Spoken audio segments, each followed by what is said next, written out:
Greetings, everyone. Greetings. I'm hanging out with nature here today.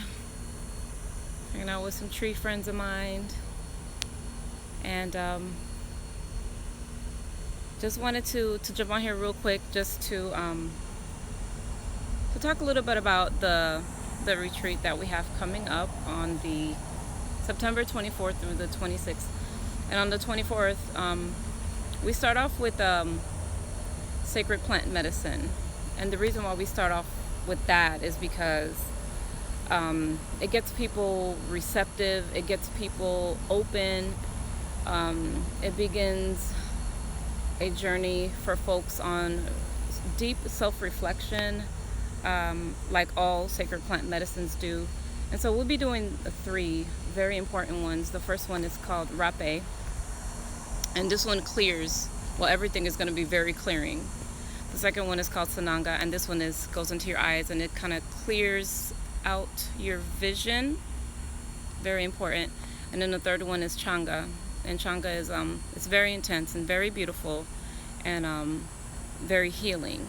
So, like I always say, with any sacred plant ceremony, is it's not the cure-all, it's the beginning. It gives you a very strong sense of what's going on with you, so you have clear direction on where it is that you need to go. So we start off the retreat with the sacred plant ceremony, so we are clear on where we're at, and so we're open and receptive to the rest of the weekend. So that's the 24th in the evening time at about 6 p.m. actually. And then the next day, the 25th, we continue with the Sacred Pussy Tantra Workshop. And I have very, very special guest, Saidia Therapy lady. She's coming in from Chicago because she is like a master with breath work. And this is something really interesting that I want to share that I learned just yesterday, actually. I was reading, what was I reading? It was a Tantra book I was reading. Oh, Jewel in the Lotus. Really good book. They were talking about how when babies are born, when you cut off the umbilical cord so quickly, it's like the baby has to gasp to get that first breath. And that same feeling of not really breathing deeply, we live our lives from that point not knowing how to breathe. So true. So true. That's why I'm just getting on my doula on my doula work real quick. Is so critically important for delayed cord clamping. You guys know you know what that means for you guys that are in this industry. Delayed cord clamping. Don't cut off the baby's umbilical cord from the placenta immediately. But anyway, I brought that up because the breath work is so pivotal, which is why I have Saidia with me, and she's Team Pussy Magic for sure, because we need to relearn how to breathe. And so we definitely will be doing like a lot of comedic breathing techniques. We will do a lot of really basic tantra and some advanced tantra practices to help with your personal healing, to help with on your journey with your sexuality, with being orgasmic. Like, as women and men too, we should be in an orgasmic state more often than not. It's not just when you're engaged in adult play or when you're engaged in masturbation or self-pleasure. We should be in an orgasmic state at all times. You should feel like you're in an orgasmic state when you are eating food, when you're taking a bath, when you're doing self-care, when you're taking care of your children, when you're cooking. It's not about sex more than it is about the energy of feeling alive and feeling well and feeling balanced and feeling just good in your life, generally speaking. So that's on the 25th. Well, the other thing that I really, really love that we're incorporating this time is the yoni steam. Actually, it's not the first time that we do this. But the yoni steam, what we're doing is we're going to be doing a guided meditation based on the root and sacral chakras. So you're going to be sitting on the pot, ladies, you're going to be sitting on the pot with some healing herbs, doing the yoni steam. It's absolutely amazing. It feels so good, and it's so healing to the vagina.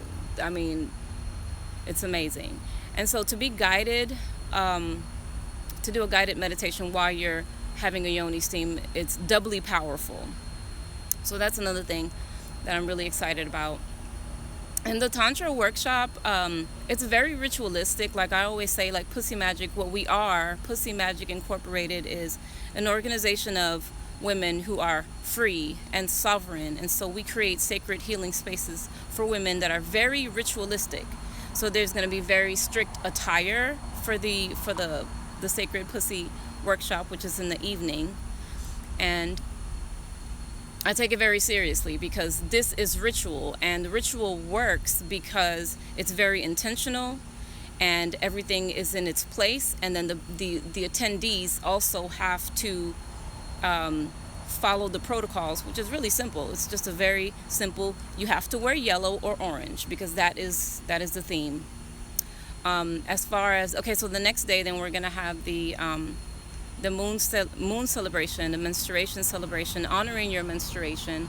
And this is targeted for girls ages 9 to 17.